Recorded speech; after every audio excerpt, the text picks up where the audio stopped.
नमस्कार शिक्षक बांधवांनो आणि माझ्या भावी शिक्षकांनो. आपण TET-साठी जी सामाजिक शास्त्राची सिरीज चालू केली आहे, त्याच्यामध्ये आपलं 5वी इयत्ता 5वी इतिहास चालू आहे आणि त्याच्यामध्ये आपलं हे दुसरं लेक्चर आहे 5वीचं. आणि बघा, याच्यामध्ये आपण 2 टॉपिक पाहून झाले होते आपल्या इतिहासाचे. आता आपला पुढचा टॉपिक आहे उत्क्रांती. बघा, उत्क्रांती म्हणजे काय? सतत आणि संत वेगाने होणारा बदल, म्हणजे जो हळूहळू बदल होतो त्याला काय म्हणतो आपण? उत्क्रांती असं म्हणतो. तर उत्क्रांतीची संकल्पना सुस्पष्ट स्वरूपात पहिल्यांदा कोणी मांडली, असा प्रश्न येऊ शकतो तुम्हाला. तर चार्ल्स डार्विन यांना तुम्ही लक्षात ठेवणं गरजेचं आहे. चार्ल्स डार्विन यांनी उत्क्रांतीचा सिद्धांत मांडला, असं तुम्ही लक्षात ठेवलं तरी चालेल. मग चार्ल्स रॉबर्ट डार्विन हे काय होते? एक जीवशास्त्रज्ञ म्हणून 1859 मध्ये प्राण्यांच्या प्रजातीचा उगम याविषयी त्यांनी या ग्रंथात उत्क्रांतीची संकल्पना मांडली. तर चार्ल्स डार्विन यांनी कोणत्या ग्रंथामध्ये उत्क्रांतीची संकल्पना मांडली? तर on the origin of species, म्हणजे प्राण्यांच्या प्रजातींचा उगम याच्यामध्ये यांनी 1859 मध्ये त्यांनी उत्क्रांतीची संकल्पना मांडली. डार्विनने त्यांच्या दुसऱ्या पुस्तकात, म्हणजे मानवाचे अवतरण, कोणते? मानवाचे अवतरण, 2 ग्रंथ लक्षात ठेवणं गरजेचं आहे. पहिला आहे प्राण्यांच्या प्रजातींचा उदय, प्राण्यांच्या प्रजातींचा उगम, म्हणजेच याच्यामध्ये त्यांनी काय मांडलं? तर उत्क्रांतीची संकल्पना मांडली. आणि दुसरं पुस्तक आहे त्यांचं मानवाचे अवतरण. या पुस्तकात त्यांनी काय लिहिलं? तर 1871 मध्ये वानरांपासून मानव उत्क्रांत झाला व या अनुमानाला मान्यता मिळाली. म्हणजे पहिल्या पुस्तकामध्ये त्यांनी काय मांडलं? पहिलं पुस्तक त्यांचं कोणतं? प्राण्यांच्या प्रजातींचा उगम, म्हणजे on the origin of species. याच्यामध्ये त्यांनी काय मांडलं 1859 तर उत्क्रांतीवादाचा सिद्धांत मांडला. दुसरं पुस्तक कोणतं आहे त्यांचं? मानवाचे अवतरण. याच्यामध्ये त्यांनी काय मांडलं? म्हणजे मानवाचे अवतरण म्हणजे काय? द डिसेंट ऑफ मॅन म्हणजे तुम्हाला इंग्रजीत पण विचारू शकतात हे पुस्तक कोणाचं आहे किंवा हे ग्रंथ कोणाचा आहे. तर 1871 मध्ये त्यांनी वानरांपासून मानवाची उत्क्रांती कशी होत गेली याविषयी त्यांनी मानवाचे अवतरण म्हणजे द डिसेंट ऑफ मॅन या बुकमध्ये त्यांनी मांडलं. या प्रजाती बदलत्या पर्यावरणाशी जुळवून घेण्यास सक्षम असतात आणि ज्या टिकून राहतात. ज्या प्रजाती टिकून राहू शकतात किंवा टिकून राहू शकत नाहीत, ज्या प्रजाती टिकून राहू शकत नाहीत, या उत्क्रांतीच्या प्रक्रियेत नष्ट होतात. हा डार्विनचा जगप्रसिद्ध सिद्धांत आहे. म्हणजे या उत्क्रांतीच्या प्रक्रियेमध्ये त्या नष्ट होऊन जातात, टिकत नाहीत. हा डार्विनचा काय आहे? जगप्रसिद्ध सिद्धांत आहे. तुम्ही ध्यानात ठेवणं गरजेचं आहे. पुढे आहे मानवाची वाटचाल. मानव सदृश्य वानर म्हणजे मानवाशी साम्य असणारा वानर, यालाच एप वानर असं म्हटलं जातं. बघा, इथं आम्हाला 2021ला प्रश्न विचारला होता. म्हणजे एप वानर, कुशल मानव, हे असे मानव तुम्हाला माहीत असणं गरजेचं आहे. कसे प्रगत होमो इरेक्टिस आहे, पुढं त्याच्यानंतर निअँडरथल मॅन आहे. आम्हाला निअँडरथल मॅनवर प्रश्न विचारला होता, तर हे तुम्ही लक्षात घेणं गरजेचं आहे. बघा, पुढे आहे मानव सदृश्य वानर म्हणजे काय? तर एप वानर. आदी म्हणजे प्रारंभीचा. मानवाची प्रजाती सर्वप्रथम आफ्रिका खंडात आढळून आली. त्या मानवाला आपण आदी मानव असे म्हणतात. म्हणजे सर्वप्रथम मानवाची प्रजाती कुठे आढळून आली? तर ती आफ्रिका खंडामध्ये आढळून आली. मग त्याला आपण काय म्हटलो? आदी मानव म्हटलो. आता पुढे बघा, हातांचा कुशलतेने वापर करणारा मानव, म्हणून त्याला कुशल मानव म्हटलं गेलं. काय? हातांचा कुशलतेने वापर करणारा मानव म्हणजे कुशल मानव.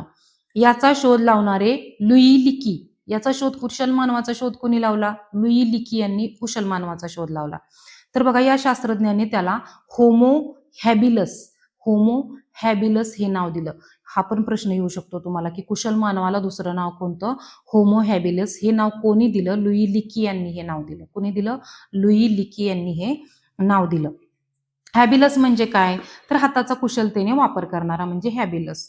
आता पुढे आहे बघा होमो इरेक्टस. काय आहे पुढं? Homo erectus. होमो इरेक्टस म्हणजे काय? तर ताठकण्याचा मानव म्हणजे होमो इरेक्टस, जो कुशल मानवापेक्षा थोडासा विकसित झाला होता. काय झाला होता? कुशल मानवापेक्षा थोडासा विकसित झाला होता. त्याच्यानंतर आला निअँडरथल मानव. निअँडरथल मॅन म्हणजे काय? तर तो खूप शक्तिशाली बनला. निअँडरथल मॅन हा खूप शक्तिशाली बनला. शरीरयष्टी त्याची खूप धिप्पाड अशी होती. तो मांसाहारी होता आणि गुहेमध्ये राहायचा. या शक्तिशाली मानवाचे अवशेष सर्वप्रथम जर्मनीतील निअँडरथल येथे सापडले, म्हणून त्याला निअँडरथल मॅन असं म्हटलं जातं. आता पुढे आहे होमोसेपियन, म्हणजे बुद्धिमान मानव. होमोसेपियन म्हणजे काय? बुद्धिमान मानव. या आधीच्या मानव प्रकारांपैकी विचार करण्याची क्षमता याच्याकडे अधिक होती. म्हणजे काय? होमोसेपियन म्हणजे बुद्धिमान मानव म्हटलं. मग का बुद्धिमान मानव म्हटलं? तर इतर मानवापेक्षा त्याच्याकडं विचार करण्याची गती जास्त होती. त्याच्याकडे विचार करण्याची प्रक्रिया त्याची जलद होती, म्हणून त्याला काय म्हटलं? होमोसेपियन म्हणजेच बुद्धिमान मानव असं म्हटलं जातं. काय झालं पुढे? तर युरोपमध्ये, इथं प्रश्न आला होता बघा टीईटीला, युरोपमध्ये क्रोमॅनॉन या नावाने त्यांना ओळखलं गेलं जाऊ लागलं. काय? युरोपमध्ये क्रोमॅनॉन या नावाने त्यांना ओळखलं जाऊ लागलं. त्याच्यानंतर बघा पुढचा टॉपिक आहे आपला अश्मयुग. अश्म म्हणजे काय? तर अश्म म्हणजे दगड. अश्म म्हणजे काय? दगड. मग त्या काळातील हत्यारांमध्ये प्रामुख्याने दगडी हत्यारे मिळायचे, म्हणजे त्यावेळी दगडापासूनच हत्यारे बनवली जाऊ लागली आणि त्यालाच अश्मयुग असं म्हटलं जातं. मानवी उत्क्रांतीचा इतिहासाची मांडणी पूर्ण मानवी हाडांच्या आतापर्यंत उजेडात आलेल्या अश्मीभूत अवशेषांवर अवलंबून आहे. हत्यारांचे आकार आणि प्रकार यावरून काय झाले? अश्मयुगाच्या काळाचे 3 प्रकार पडतात. कशावरून? तर हत्यारांचे आकार आणि त्यांचे प्रकार. हत्यारांचे आकार कोणते होते आणि हत्यारांचे प्रकार याच्यावरून काय झालं? तर अश्मयुगाच्या काळाचे 3 प्रकार पाडले गेले. मग कोणते असे 3 प्रकार आहेत? तर पुराश्मयुग एक आहे, मध्याश्मयुग एक आहे आणि नवाश्मयुग एक आहे. आता पुराश्मयुगामध्ये कोणकोणते मानव होते हे बघणार आहे. तर या युगामध्ये कुशल म्हणजे कोणता? होमो हॅबिलस. आणि ताठकण्याचा मानव म्हणजे कोणता? तर होमो इरेक्टस. हे मानव पुराश्म युगामध्ये होते. मग तुम्हाला असा देखील प्रश्न विचारला जाऊ शकतो की पुराश्म युगामध्ये कोणते 2 मानव होते? तर कुशल मानव म्हणजे होमो हिबिलस आणि ताठकण्याचा मानव म्हणजे होमो इरेक्टस. हे 2 मानव पुराश्म युगामध्ये होऊन गेले आणि हा प्रकार पहिला आहे. आता याच्यामध्ये काय? तर दोघांनीही काय केलं? आघाततंत्राने हत्यारे बनवली. एवढं लक्षात ठेवलं तरी बास आहे. आणि मध्य प्रदेशातील होशांगाबाद जवळ नर्मदा नदी काठावर हतनोरा या गावी अश्मीभूत कवटी आणि खांद्याचे हाड याचे अवशेष सापडले. म्हणजे या पुराश्म युगामध्ये अवशेष कोठे सापडले असा प्रश्न विचारला तर मध्य प्रदेशातील होशांगाबाद येथे सापडले. पुढे आहे महाराष्ट्रातील पुराश्मयुगीन स्थळापैकी नाशिक जवळचे गोदावरी नदीकाठावरील गंगापूर आणि नेवासे जवळचे प्रवरा नदीकाठावरील चिरकी नेवासा ही 2 ठिकाणे. ही ठिकाणं लक्षात ठेवणं गरजेचं आहे की तुम्हाला असा प्रश्न विचारला जाईल. जोड्या लावामध्ये इथं तुम्हाला प्रश्न येतो. तर पुराश्म युगामध्ये कोठे आपल्याला हे सापडलं म्हणजे अवशेष सापडलं तर मध्य प्रदेशातील होशंगाबाद येथे आणि महाराष्ट्रामध्ये नाशिक जवळचे गोदावरी नदीकाठावरील गंगापूर आणि नेवासा जवळील प्रवरा नदीवरील चिरकी नेवासा या स्थानावर इथे अवशेष सापडले. आता पुढचं आहे मध्याश्मयुग. मध्याश्मयुगामध्ये काय झालं तर पुराश्मयुगामध्ये जशी जीवन व्यवस्था होती त्यांची, ती त्यांच्या विकासाच्या अवस्था हळूहळू बदलत गेल्या. त्यांच्या जीवनाच्या पद्धतीत देखील हळूहळू बदलत गेल्या. आणि मग हा मानव त्याच्यासोबत शिकारीसोबत किंवा हत्यारे बनवण्यासोबत तो पशुपालन देखील करू लागला. आता नवाश्मयुग बघा. नवाश्मयुगामध्ये काय झालं? तर नवाश्मयुगामध्ये घासून गुळगुळीत केलेली दगडी हत्यारे घडवली गेली आणि त्याच्यातूनच नवनवीन प्रकारचे हत्यारे घडवण्याचा त्यांच्याकडून प्रयत्न केला जाऊ लागला आणि त्यांच्यामध्ये खूप विकास होत गेला नवाश्मयुगामध्ये. याच्यामध्ये बघा शेती पण होऊ लागली, पशुपालन पण जोडीला होऊ लागले आणि त्याच्यामुळे त्यांचा दुय्यम व्यवसाय देखील पुढे जाऊ लागला. मॅमोथ हा हत्तीचा पूर्वज असून हत्तीच्या तुलनेत तो आकाराने प्रचंड मोठा होता.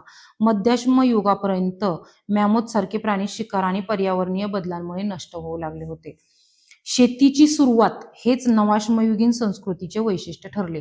म्हणजे शेतीची सुरुवात कुठून झाली तर नवाश्मयुगामधून शेतीची सुरुवात झाली, हे लक्षात ठेवणं गरजेचं आहे. आणि याचे अवशेष कुठे सापडले तर इस्रायल आणि इराकमध्ये याचे अवशेष सापडले, हे देखील ध्यानात ठेवा तुम्ही. कुत्रा हा मांसाळलेला पहिला प्राणी होय आणि